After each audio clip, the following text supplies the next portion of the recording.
and everyone becomes focused on money and politics and geopolitical, but they're not looking at all of the other elements. And then when they do look at the other elements, they look at them with an agenda, what they're selling, what they want, or what they wish for.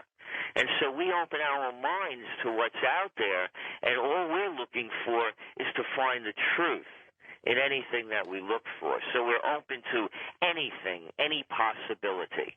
So if Barack Obama says, I am going to commit $10 billion for the development of either zero-point energy / cold fusion, you think that might be brilliant, I would guess. I would say that if he was going to commit maybe $100 billion, I would say it would be brilliant. But then I would also say that considering the two criminal parties that are running the show, that the whole program would be bastardized in some manner or another because of all the pork barrels and the favoritism, so you wouldn't get really a clean program, because anything that Washington touches is doomed to failure. But that would be the greatest possibility of something happening. Again, and I look at these, and I'm not exaggerating when I call them criminal organizations. You know, we're fighting a war based on reasons that are not true. Whether or not people support the war or not, the reasons of Saddam Hussein having weapons of mass destruction and trisulcate are not are in fact not true. So we're killing innocent people. I find that a criminal act. And they're robbing us blind on broad daylight. They're not even pulling the rabbit out of the hat. It's right there in front of you. So given who the organizations are and what they represent, anything that they touched is almost doomed to failure. So what do we do? I know you don't give specific recommendations, but there's got to be a way out of here, Gerald. Well, there is. As I said, you know, there has to be a wild card.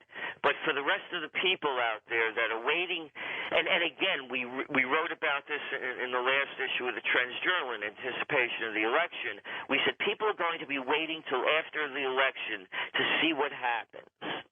And so that means they're going to be frozen in their tracks rather than taking evasive measures now.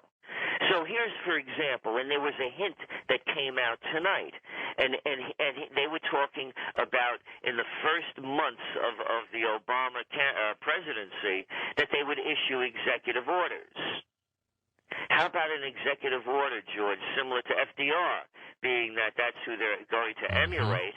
An executive order such as the Federal Emergency Banking Act of 1933, when they called a bank holiday. Holiday, I love the words they use. Let's have a holiday. You're going to take your money. It's basically what that one comes out to. Oh, yeah, look, we have to close the banks down. You can't get your money out. You're going to be able to get it out. Don't worry. You just can't get it out all at once. And, of course, they may also call for the repatriation of gold. And we've been saying that as well. And that's what they did in 33, and we think they're going to do those kind of draconian measures because it's going to be an easy one. Bush is going to end up being the most hated man in America once that mantle comes off. They're going to blame, and rightfully they're going to blame this administration. Wrongly, they're not blaming the Clinton administration as the ones, without going into a lot of detail, the ones that really, pull the plug on the Glass-Steagall Act, et cetera, et cetera. So they're going to have an easy scapegoat, and the people will be ready to listen and to follow with this grand illusion of hope. Hope is an empty emotion. You know, we could all hope for anything, but all of us that are adults and try to become accomplished at what we do know it takes work. It doesn't take hope. I love you, Gerald, but I feel like I'm waiting for a birthday party and you're the guest, and someone comes in and says, Gerald got into a car accident, he's not coming tonight. It's almost as if the euphoria will be gone. How soon into this? We think it's going to really start to hit home probably by February, March. You know, there's going to be the euphoria will take us through the new year. But, the world markets take their own course, and you can never know what's going to happen.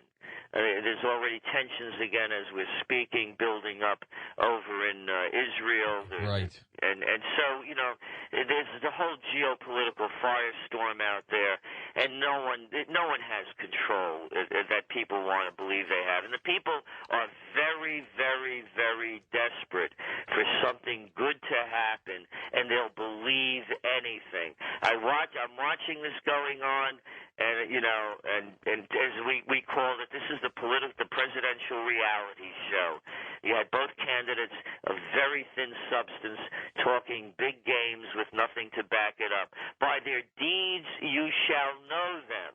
What have any of these people done so great? Oh, so now the Democrats are going to be in power. Oh, terrific. Harry Reid, what's her name over there, Pelosi. Oh, all these brilliant people are now going to have a free hand to do something that they couldn't do before? So all of a sudden, instant brilliance is going to come in after the inauguration. So no, cold hard facts are going to be hitting home in the cold hard winter, and that's when we're going to start to see a lot of dissent. And by the way, this is important also as we look at these things.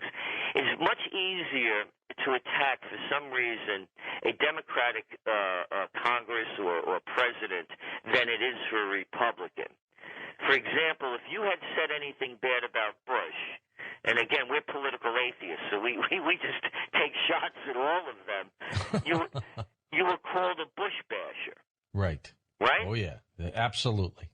And you were really ground into the ground for a long time. For years. For years, and you're talking to someone that took a lot of shots over those years, because we had, of course, forecast that the Iraq War would end up exactly as it is now a month before it began, and on and on. On the economy, when we come out, they'd write back to us. We get all this hate mail. You're a Bush basher, and people get emotionally attached to these things.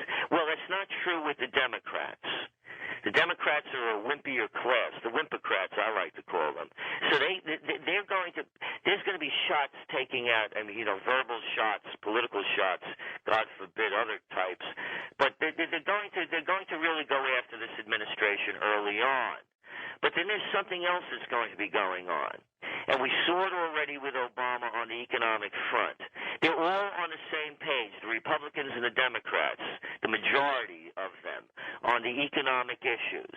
And the economic issues that both parties are concerned with are supporting Wall Street and the too big to fails. Remember, Obama was the prime pusher on the Democratic side for that $700 billion bailout. That's true. That's true. So you're going to see both parties working very closely together. And this is going to be new in that sense of robbing more money from the American people to keep their pals going strong.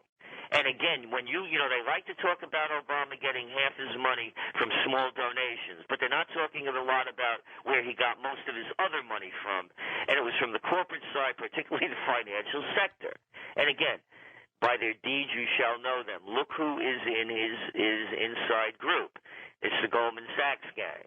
So it's going to be more of the same, but reality, the honeymoon's going to be short, and there's going to be a lot of attacks coming against this administration because no one is going to be able to fix it, and the movie gets really boring after a while when you're hungry, you're cold, you don't have a job, and you don't want to hear any more campaign slogans. So we're going to start seeing rough things start to happen. And, and I'm also concerned about, as you mentioned, this 45 missile blitz toward the Israelis from Gaza. I mean, that could erupt into a huge situation. Stay with us. We'll take your phone calls next with Gerald Celente on Coast to Coast AM.